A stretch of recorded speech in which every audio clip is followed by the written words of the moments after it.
Good afternoon, everyone in India, and good morning to everyone in Europe. Welcome to this webinar on emerging energy storage opportunities in India. Before I start the webinar, I would like to lay a few ground rules. All of you would be muted by default. This is done so that we erase any background noise that could occur. And two, there is a question and answer panel that you would see at the right bottom corner of your screen. During the presentation, feel free to post your questions, which will be answered towards the end of the presentation. We have an hour to our disposal. Let us make maximum usage of this hour.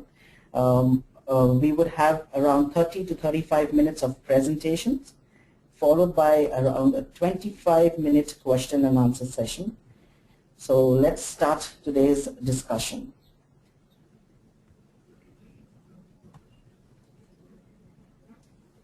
Admin, if you could change the slide. So today, my name is Joel Fernandez, and I'm the Regional Director for the European Business and Technology Center. I'm based out of the Mumbai office. Today, I have the pleasure and honor to welcome Dr. Rahul Walawalkar, who's the Vice President, Emerging Tech and Markets, Customized Energy Solutions. Rahul is also a very strong supporter of the work of EBTC. He holds a PhD in Engineering and Public Policy and an MBA from Carnegie Mellon University. Welcome, Rahul, and as one of our presenters and our guest speakers for today. Rahul is also the Executive Director for India Energy Storage Alliance and the Vice Chair for the Global Energy Storage Alliance. Just to share with you what our agenda is going to entail, I will present to you on EBTC, just 2 slides presenting to you what is EBTC and how we can help you in your India market entry strategies for India. And then I will pass it on to Rahul Walawalkar, who will talk about the emerging energy storage opportunities in India, followed by question and answers. So what is EBTC? EBTC is an EU-funded initiative that focuses on clean technology solutions. It helps businesses and researchers from Europe to find opportunities in India and Indian businesses and researchers to find opportunities in India, particularly focused on clean technology. EBTC is the only center dedicated to promoting European clean tech in India. We focus on 4 sectors: biotechnology, energy, environment, and transport. EBTC has offices in 4 locations in India: New Delhi, where we are headquartered, Bengaluru, Kolkata, and Mumbai. In Europe, we are represented through Euro Chambers, which is an association of chambers of commerce based out of Brussels. EBTC is also the nodal point for the Enterprise Europe network in India. So how can EBTC help you through our services? So EBTC is a tailored toolbox of services. Our team of 20 of us at EBTC in India are able to have different backgrounds, whether it is finance, consulting, policy, or trade. We are able to offer you customizable solutions in terms of understanding the Indian market, whether it is to find a project or partner in India, or whether to establish your organization in India. EBTC can also, through its business incubation and technology incubation platforms, help you localize your technology. Particularly for a country like India, it is extremely important to customize your your technology for the local market. We also provide funding advice. EBTC does not offer any funds as such, but through its connections, we are able to offer you funding advice in terms of raising capital in India. So these are some of our services and a very short description of EBTC. To maximize on time, I would like to now pass it on to Dr. Rahul Valavalkar, who will focus on today's discussion topic. Rahul, the floor is all yours. Sure. Thank you very much, Joel, and thank you very much to EBTC for giving me this opportunity to share some exciting news about energy storage opportunities in India. As Joel mentioned, I am the founder and executive director of India Energy Storage Alliance, which is an initiative by Customized Energy Solutions, and also I am a vice chair of Global Energy Storage Alliance and director at Energy Storage Association in US. So to set the background, as most of you are maybe already aware, India is the largest democracy in the world with population close to 1.2 billion. But when you look at the energy infrastructure in India, India has not grown its energy infrastructure at the same pace as the developed or even other developing countries such as Brazil, Russia or China has done in last 15 or 20 years.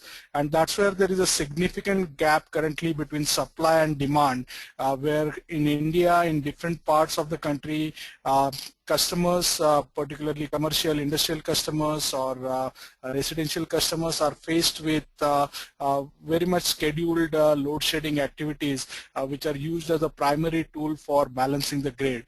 But with the current focus of new government, it is expected to change with rapidly within next 5 years, where the government has set very ambitious goals of making electricity available round the clock to every citizen in India. So looking at these changes and looking at the economic growth target which India has of growing somewhere between 6% to 10% year on year, if you consider the additional energy requirements of Indian grid, then India needs to add somewhere around 400 to 1,000 gigawatt of new generation capacity within next 15 years. Now currently India has a total installed base of somewhere around 220, 230 gigawatt.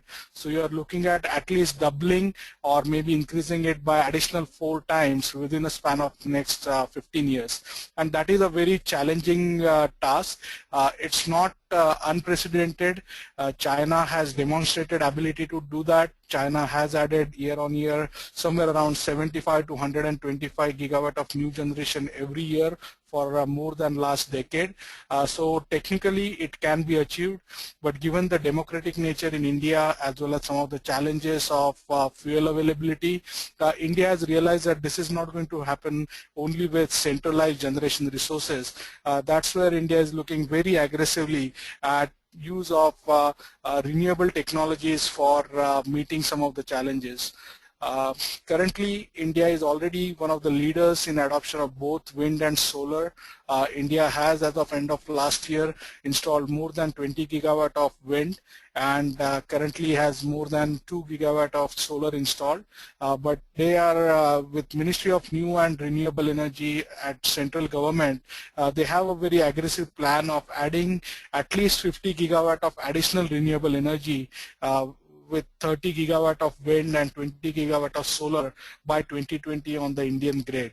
And part of this will happen through distributed resources such as rooftop solar initiatives, and part will be done through centralized resources. There are some RFPs out currently where Solar Energy Corporation of India is looking at setting solar parks in every state of the country, and also there are some major plans for setting up solar farms as large as 4,000 megawatt individual capacity. So there are going to be opportunities for both distributed as well as centralized renewable resources. Now, considering these challenges in India in terms of having energy access for all the citizens, as well as meeting the power quality requirements and reliability for commercial industrial customers, while the need for accommodating more and more renewable energy into Indian grid, energy storage technologies can play a very critical role in enabling this future.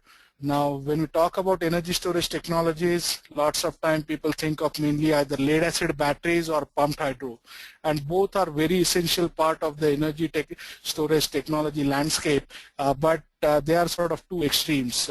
If you think of other technologies which could be deployed at hundreds of megawatt. These include technologies such as compressed air energy storage, where currently there are a couple of projects with 100 megawatt plus sizes installed in both Europe, in Germany, as well as in US, in Alabama. And there are 3 or 4 projects in parallel currently getting constructed for compressed air energy storage technologies. Similarly, there are a number of electrochemical or mechanical technologies such as lithium-ion batteries, advanced lead-acid batteries, flow batteries, as well as flywheels, which are currently getting demonstrated at various sizes, starting with hundreds of kilowatt to even 20 to 50 megawatt level, which are very appropriately sized for placing in the transmission and distribution network for optimizing T&D investments. And of course, last but not the least, energy storage technology is right from kilowatt or sub-kilowatt level to tens of megawatt level could also be integrated as a behind-the-meter resources on customer premises, and then enable use of these technologies for providing greater flexibility to the grid through programs such as demand response programs, which are becoming more and more popular around the world. So looking at this, India Energy Storage Alliance did first of its kind of market assessment for assessing energy storage market potential in India at start of 2013. Currently we are in process of updating these numbers, and a new report will be released at our annual conference in first week of December. But the current assessment suggests that there is a potential for at least 15 to 20 gigawatt for advanced energy storage technologies for range of applications starting from rural electrification, commercial industrial applications to solar and wind integration, as well as some specialty applications such as hospitals, telecom industry, special economic zones, as well as introduction of grid ancillary services. Now some of these markets have already started to develop. For example, telecom industry in India, they have a regulatory mandate for reducing diesel consumption in telecom towers, and just in last 1 year, some of the leading Indian telecom operators have purchased more than $350 million worth of advanced energy storage solutions for reducing their dependence on diesel. There are again fuel cell technologies which are getting demonstrated for such applications, but the current leading technology for such application is lithium-ion batteries. But at the same time, the application and opportunities will be open for range of technologies considering the breadth and depth of the applications required. So again, before I get into some high-level opportunities, I would like to focus on 2 real immediate opportunities which are available for companies who are interested in participating in Indian market. These include a first of its kind of pilot project proposed by Power Grid Corporation of India. If you're not aware, Power Grid Corporation of India is the central transmission planning utility in India, which manages all the transmission network in India, and it is amongst the 3 largest power grids anywhere in the world. As well as there are additional projects proposed by Ministry of New and Renewable Energy Resources. So to give you a quick background about PGCIL, the Power Grid Corporation project, Power Grid Corporation is mandated to look at transmission requirements for accommodating all the renewable energy which could be developed in India, considering the very aggressive plan by MNRE. Now you will notice in the map which is shown on the right hand side, there are certain areas, around 6 to 7 key areas which are resource rich for renewable energy. For example, Andhra Pradesh is identified as potentially 20 gigawatt potential for renewable energy. Similarly, Tamil Nadu has almost 54 gigawatt of potential. Even Gujarat has over 34 gigawatt of potential. So there are different pockets in country which are expected to contribute maximum to the integration of renewable energy. But the need of this energy is going to be across the country, and that's where Power Grid Corporation has set an ambitious project called Green Corridors for building the transmission network to support integration of all these renewables over next 5 years. So they have allocated currently almost euros 786 million for implementation of this project, which corresponds to around 32,000 crores in Indian rupees, and out of that already they have earmarked around 261 million euros for anticipated need for energy storage for optimizing this transmission network. So to start off, Power Grid has already earlier this year initiated RFP where they are looking at 3 projects, total projects of around 1.5 megawatt size for exploring ability of energy storage technologies for providing grid frequency regulation as well as load management. So the location of this project is going to be Puducherry, which is close to Chennai on the southern part of India. Puducherry is already a host for some of the smart city efforts underway in India, and that's where PGCIL has already selected Puducherry as the location for the first of its kind of demonstration project for energy storage technologies as well. As I mentioned, looking at total of 1.5 megawatt for this initial demonstration, but since this is a early stage demonstration and PGCIL wants to get as much information about different technologies, they have made this as a part of 3-stage or 3 technology demonstration where each technology is expected to be half megawatt with 250 kilowatt hour of minimum energy delivery capability. Depending on the state of the charge requirement as well as other drivers for the technology, people can size this in a different way. So in terms of the total energy installations, it could be much bigger than 250 kilowatt hour. For example, flow batteries typically are sized for 2 to 4 hours at the minimum, so they could be 1 or 2 megawatt hour in size for the same application.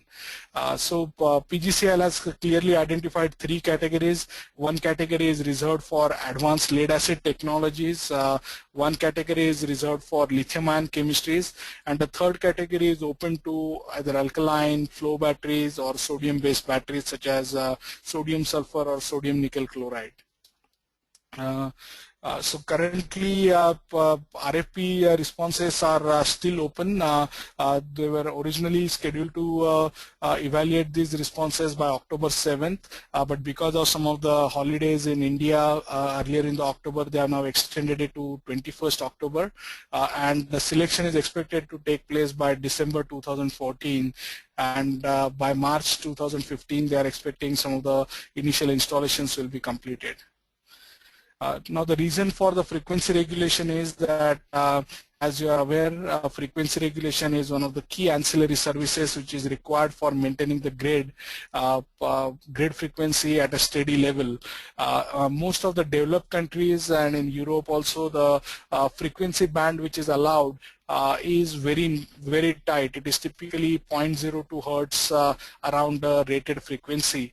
But in India, the frequency management is currently done under a regulatory mechanism called unscheduled interchange, which tries to manage the grid frequency based on 15-minute average frequency. And that's where on an instantaneous basis you end up seeing quite wide frequency deviations, such as you are seeing on the bottom chart, which represents sort of a one typical day of data, where frequency deviations have happened from 49.6 to almost 50.4 hertz. And this is not the worst.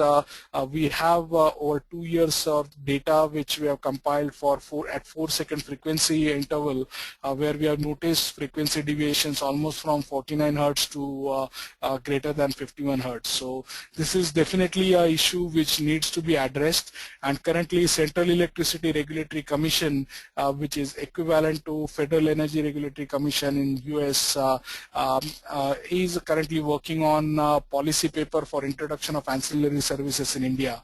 So this project, although is a very small with just 3 half megawatt project installations, could pave a pathway for integration of large-scale energy storage for such application in India. Now there is a precedence in how this should be done. US over last 2-3 years has changed their ancillary service markets to a mechanism called pay for performance. The schematics in this or the chart in this slide shows how a conventional generator, which could be a coal or which could be a thermal plant, responds to same control signal, which is represented by the red line, and the green curve, which is green area, which is sort of towards the center of the chart, and then the blue line and the light blue curve represents the amount of energy which could be charged or discharged by energy storage solutions which are able to respond to this in a very fast manner. So it was found through some of the initial simulations that the same 1 megawatt resource could provide as much as 4 to 5 times more service in terms of balancing the grid as compared to the conventional resources, and that's where the US Federal Energy Regulatory Commission came up with this pay for performance mechanism, where there is a performance payment which is based on the mileage driven by energy storage or any fast resource for providing frequency regulation, and they also take into account for the accuracy and precision for providing this service. And this is right now driving a very strong interest in energy storage deployments in US. Currently there are more than 300 megawatt of projects in late stage planning and early stage of construction in US for deploying various technologies for exactly these applications. So in the Indian context, given the current load of India is around 140 gigawatt, we expect that there is at least a need of 1.4 gigawatt of frequency regulation, and even if you sort of split the total frequency regulation requirement with both conventional and new resources, it will create at least a 350 megawatt of requirement for energy storage technologies within a span of next year or two. And by 2020, we expect that looking at the size of the grid to grow somewhere between 250 to 300 gigawatt, as well as the increased penetration of renewables, this requirement could actually increase to somewhere around 650 to 1150 megawatt. So this could be one of the largest markets for energy storage technologies who can provide the fast regulation or fast response capabilities anywhere in the world. Now, another opportunity which is coming up is RFP, which should be released any day now by Ministry of New and Renewable Energy by Government of India. They have already released the expression of interest 3 months back, and the standing committee, which is constituted by MNRE to look into energy storage adoptions in India, has already approved this pilot project where MNRE is looking at ways for enabling greater renewable integration in India. The central regulators have already tried to introduce wind scheduling, but there the wind operators have found a challenge that because of errors in forecasting, they haven't been able to do the forecasting with the accuracy required by the regulators. This is a chart which shows that the way to read the chart is that the green circle represents 100% accuracy on the forecast, the red circle represents 30% error on the positive side, and the purple circle represents 30% error on the negative side. And this represents, the wiggly lines represent 3 different days in which the forecasting errors you can see at number of times were either above or below the scheduled margin. And the way the regulations were proposed initially was that for some initial period the 30% error margin would be allowed, but over the years, as people gain more experience in forecasting, this band could be narrowed down further. So that has presented significant concerns amongst wind developers who are traditionally relied on just pumping into total amount of energy and getting a fixed price for the energy, but now the potential penalties because of deviation present a significant challenge. And that's where energy storage technologies are expected to play a key role. So MNRE is looking at 4 key applications. One is integration of large-scale wind and solar integration in transmission grid. One project could be for rural microgrids.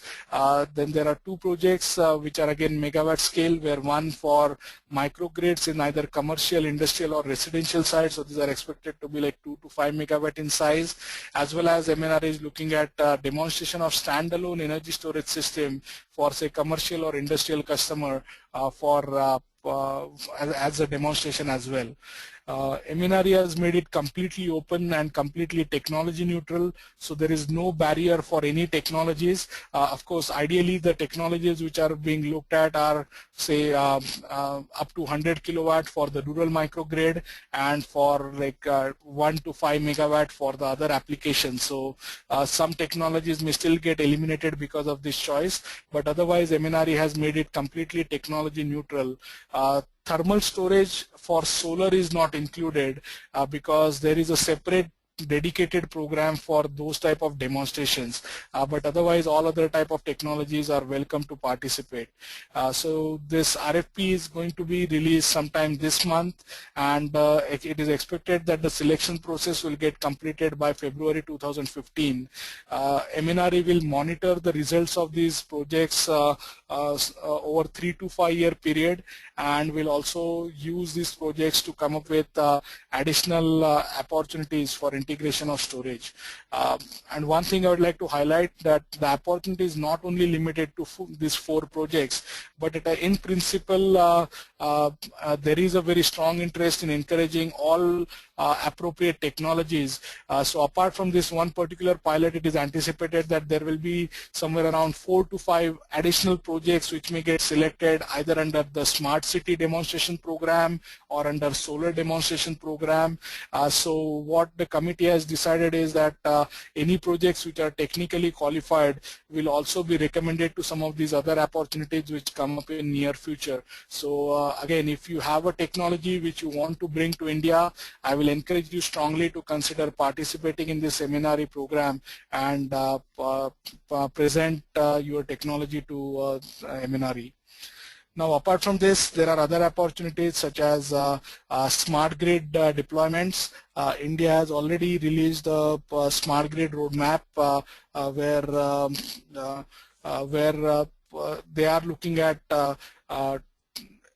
enabling energy access, integrating greater wind and energy efficiency, and then as well as there is a focus on electric transportation, where under electric mobility mission, Indian government is looking at adding somewhere around 6 million electric vehicles on the road, and for that to happen there is going to be need for also other supporting infrastructure also in terms of the stationary storage and charging infrastructure as well. So there are lots of opportunities where various policy initiatives are coming together, and both Ministry of Power as well as Ministry of New and Renewable Energy is realizing that energy storage is the missing link for achieving a range of goals which these ministries have set up in their target. One of the other challenge and opportunity for energy storage is the concepts for microgrids. Again, as we have seen it around the world, that whatever supply side redundancy you may build in, the grid, electric grids are subject to potential outages because of natural disasters. In US in 2012, Hurricane Sandy demonstrated this, where even the New York City, which has otherwise a very strong local energy capacity build-up, was left completely dark for weeks at a stretch because of the damages caused because of Hurricane Sandy. And same thing has happened in India, where in 2013 cyclone fell in, and earlier this week cyclone Hudhud has demonstrated the sort of limitations of electricity grids to cope up with such natural disasters. And that's where again microgrids could provide tremendous solutions, where using local solar as well as other distributed resources backed up with energy storage, people can at least ensure that all the critical infrastructure services are continuing, and hospitals, telecom services are maintained even in case of such disasters.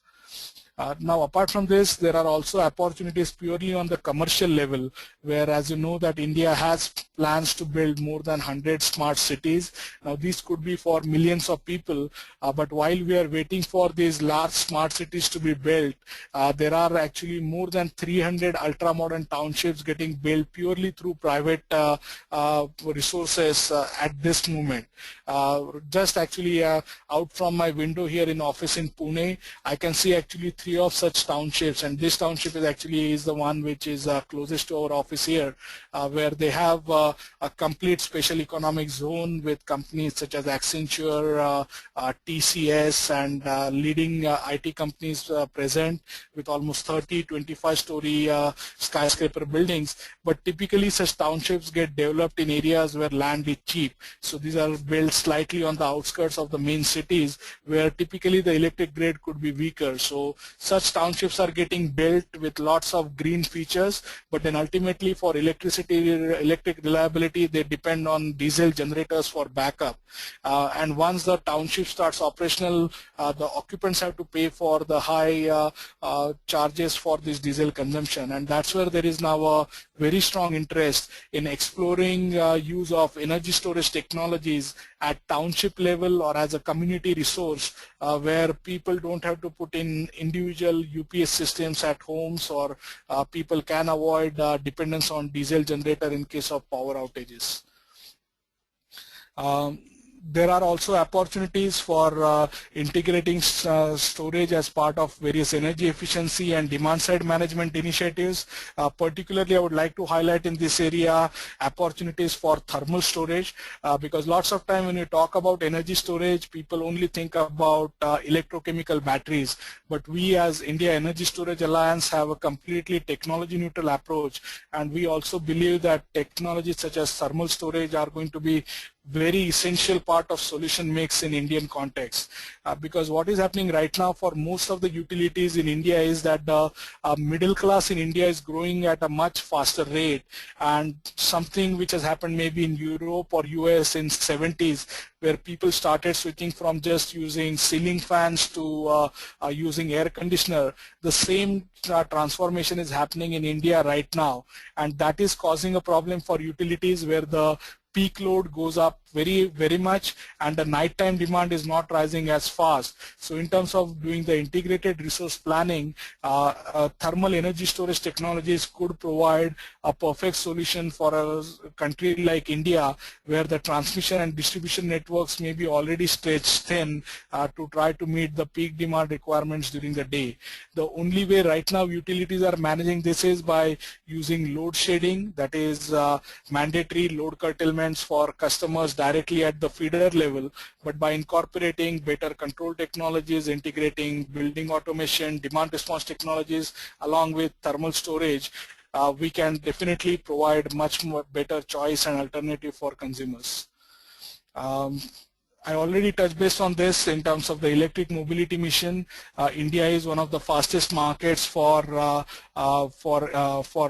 vehicles. India has become a global manufacturing hub for small electric vehicles, and there is a very strong interest in trying to modernize the public transportation infrastructure, where maybe a decade back there was a move towards moving the public bus system from diesel to CNG or natural gas, but now again there is a similar opportunity available, whereby integrating electric vehicles in the supply mix, India can significantly reduce the dependence on oil, because that is the single most risk India has in terms of the economic stability of the country and current account deficit, is the heavy dependence on imported oil and the fluctuating prices of oil, right from say $78 right now to up to like $150, which we have seen over the last couple of years.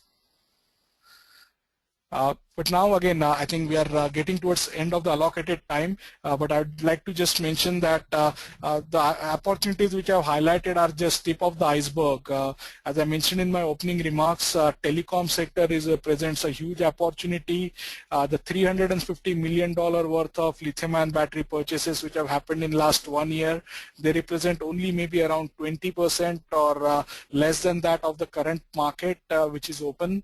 There are still at least 500,000 plus more telecom towers which are looking for solutions, and under the regulatory authority of Telecom Regulatory Authority of India, there is already a legal framework set where these telecom operators have to reduce their diesel consumption over next 5 years. Similarly, these sort of kilowatt level solutions could also be very much applicable for bank ATMs, because again, as India is moving towards providing access to the financial inclusion for all, you may have heard in news that earlier this year the new government has set a goal for opening up bank accounts for every citizen in India, and again, bank ATM machines are becoming one critical factor for making this financial availability, and in particularly remote areas or even in second or third tier cities, these ATM machines are going to require power backup solutions with 3 to 10 kilowatt type backup systems would be a perfect solution. India is also looking at adopting solar for different applications such as agricultural water pumping, where right now there are more than 9 million diesel power water pumps in operation, and also number of water pumps are dependent on grid power, which is very erratic, particularly for agricultural sector, because of political reasons. In lots of states, agricultural power is supplied at free of cost, but at the same time the power is only made available when there is excess power available on the grid. So people are definitely looking for solutions where they can have more distributed and power which is in control of farmers, and that's where solar powered water pumps will drive the adoption. But again, people may ask that, okay, you can use solar power pumps and you can just store the water in a tank. Why do you need energy storage for this? And reason for that is that once you start going beyond certain, say, millions of water pumps for solar adoption, when you have all these water pumps operating at the same time of the day, because based on the solar availability, there may be challenges in terms of managing the groundwater levels. We have already seen in parts of India where in summer months when the water level goes down, actually people cannot pump water more than 1 hour at a stretch.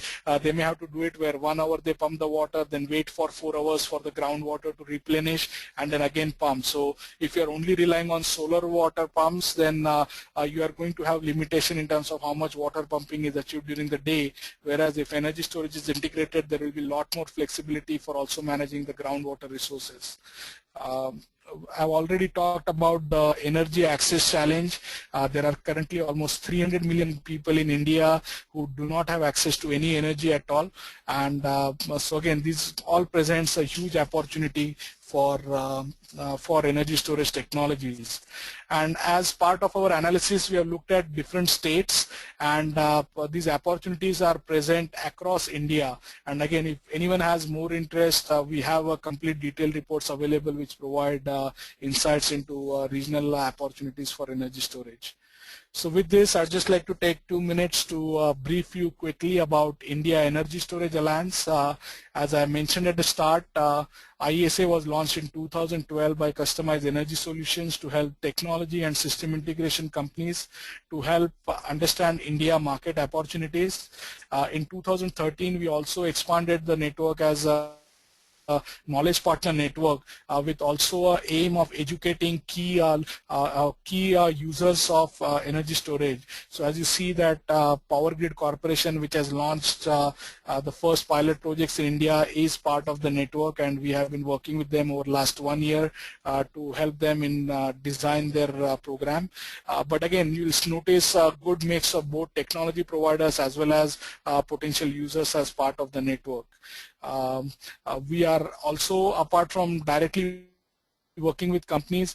We are helping drive the policy framework for storage. I'm part of the National Task Force for Renewable Integration for Ministry of Power, part of the Standing Committee on Energy Storage for Renewable Energy, driving some of the initiatives at the state level such as the Maharashtra Electricity Regulatory Commission, and also working closely with various renewable and other industry associations to make sure that we are not replicating efforts and we are able to bring benefit and develop an ecosystem for all of you to come to India in as fast manner as possible.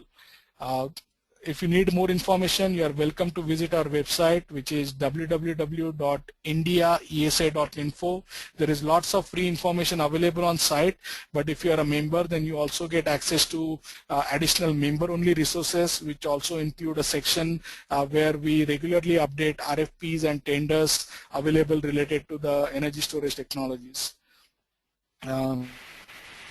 To help you understand the market, we also do periodic reports, and again these reports are also available for purchase to non-members, but if you are a member, then you get special prices for purchasing these reports as well. And last but not the least, I'd love to host all of you here in India in December. We are organizing the second international conference and exhibition on energy storage and microgrids in India in New Delhi at Kempinski Ambience.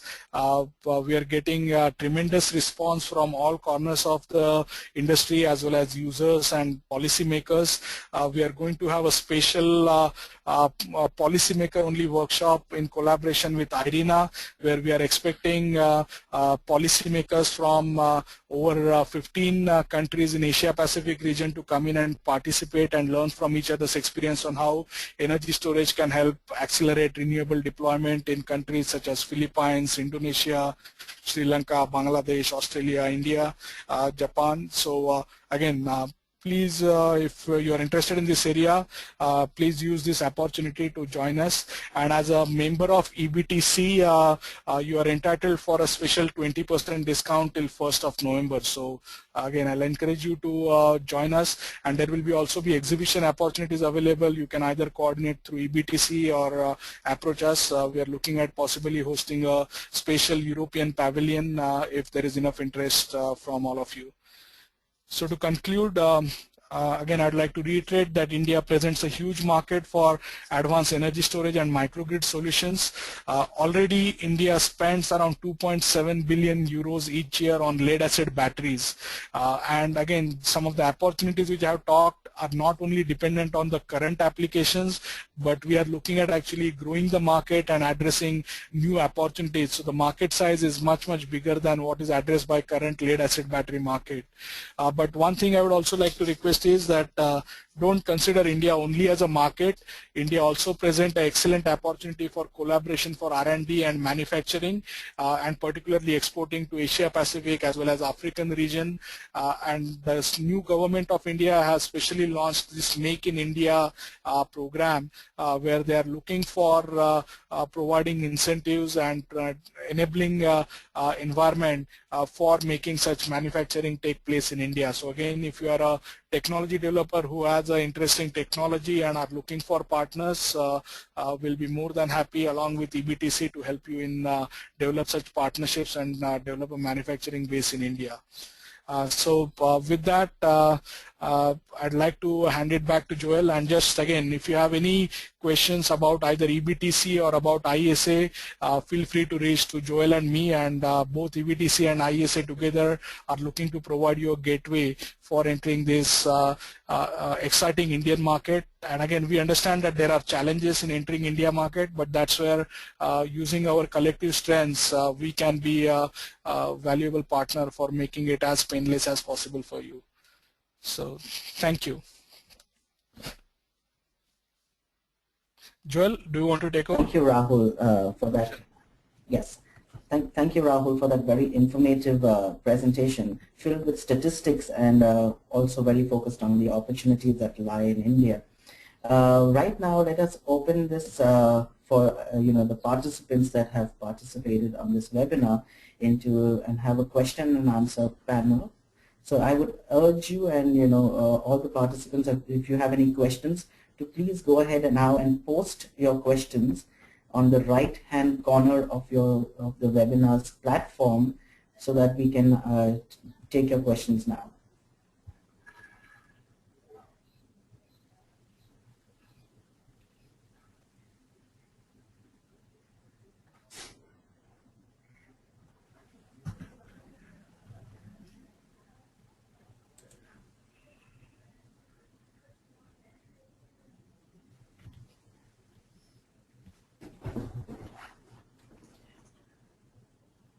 Alternately, you can even, there's a small icon saying raise your hands, then we can unmute you so that you can ask the question directly.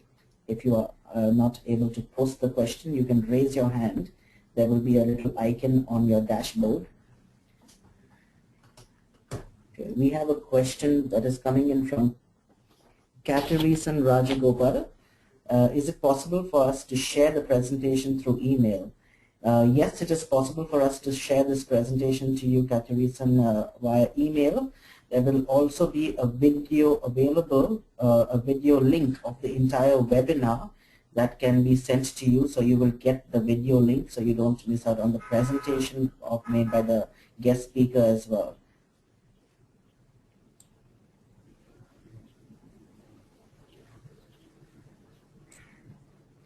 If there are any questions on the upcoming event organized by IESA, you may please post your questions now.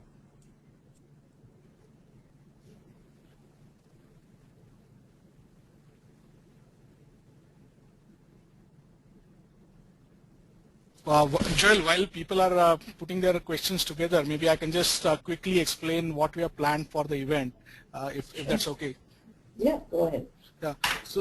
So it's going to be a 3-day event where the first day of the event on 3rd of December is dedicated for workshops. We have a energy storage 101 workshop to educate audience members about advances in various technologies. Then in the afternoon we have 2 parallel sessions. One session open for all the audience, which will focus on 2 mini workshops, one on solar and microgrid opportunities, where we are partnered with TERI, the Energy and Resources Institute, for hosting this workshop. And then we are also hosting another workshop on power quality issues in India and how energy storage technologies could present a solution. So that workshop is jointly organized with APQI, Asia Power Quality Initiative, Copper Alliance, and IESA. And then in parallel to these 2 workshops, we'll have a invitation-only workshop for key policymakers, jointly organized with IRENA, the International Renewable Energy Network, where we'll be focusing on role of energy storage for renewable integration. Then on the second day of the event, which is 4th of December, we are dedicating the day for policy level discussions in the first half of the day, where we are expecting the Energy Minister of India, Mr. Piyush Goyal, to inaugurate the workshop, and also have senior level bureaucrats from both MNRE and Ministry of Power present to share their views about how energy storage technologies could be integrated in India.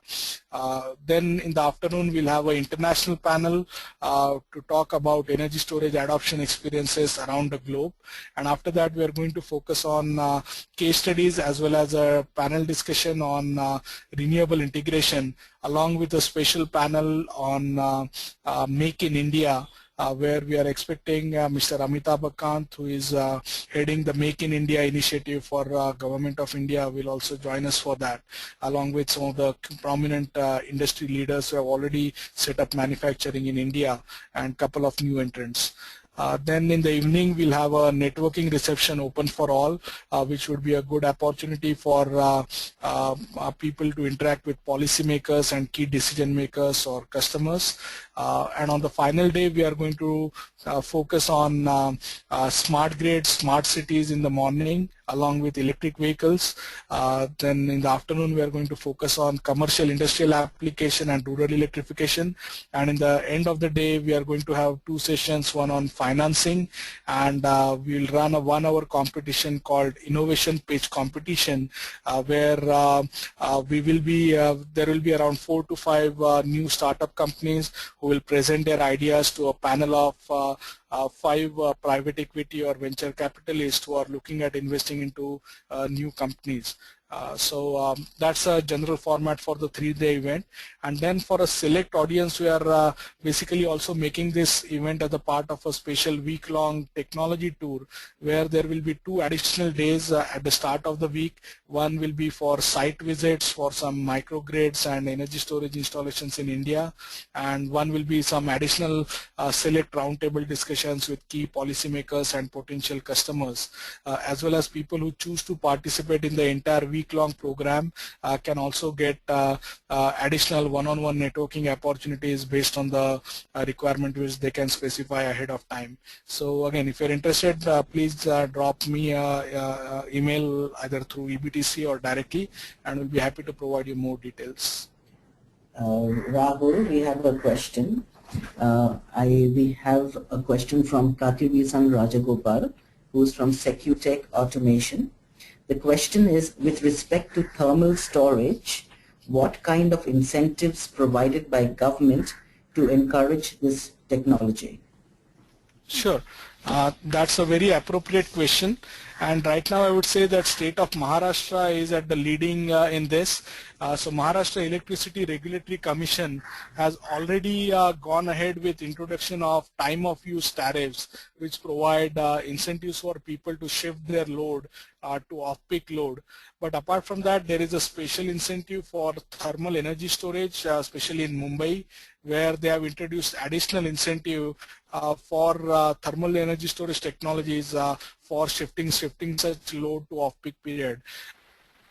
Apart from that, thermal energy storage technologies are also eligible to participate in demand response program that is particularly using the flexibility to shift the load beyond what is done on a day-to-day basis. So these are the 3 current existing mechanisms, but apart from this, on the thermal storage, and again right now when I said thermal storage, I was focusing more on sort of a ice storage for air conditioning applications, but there are also a very strong focus on thermal storage for applications such as cold storage chains for agricultural applications, as well as thermal storage in terms of the heat storage for 2 areas. One for waste heat recovery.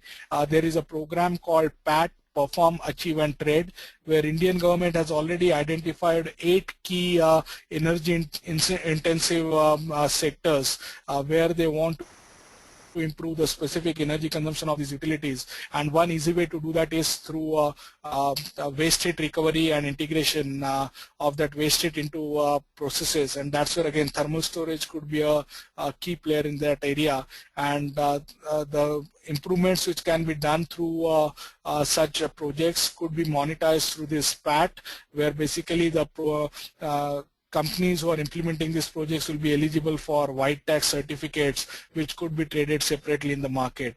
It is just starting, so again right now there is no clear indication in terms of the prices which can be fetched by white certificates, but there is a mechanism for that available. Thank you. Thanks, Rahul. If there are no more questions, we would conclude this webinar. Rahul, if you could help me shift the slide to the next slide, please. Sure. Yeah. So if in case you would like more information on EBTC, please feel free to visit our website. Alternately, if you want the presentation made by Rahul and myself today, you could send us an email at info@ebtc.eu, and we'd be happy to share with you these slides. Alternately, you can also visit the EBTC website where the webinar video will be showcased. And these are our social network areas where you can also get more information on EBTC. With that, I would like to thank all the participants from Europe and India for participating on this webinar. Dr. Rahul Valuvalkar, thank you for your support and for that great presentation. And thank you everyone for today's discussion. Thank you. Bye-bye. Thank you, Joel and EBTC team, for hosting this. Thank you very much.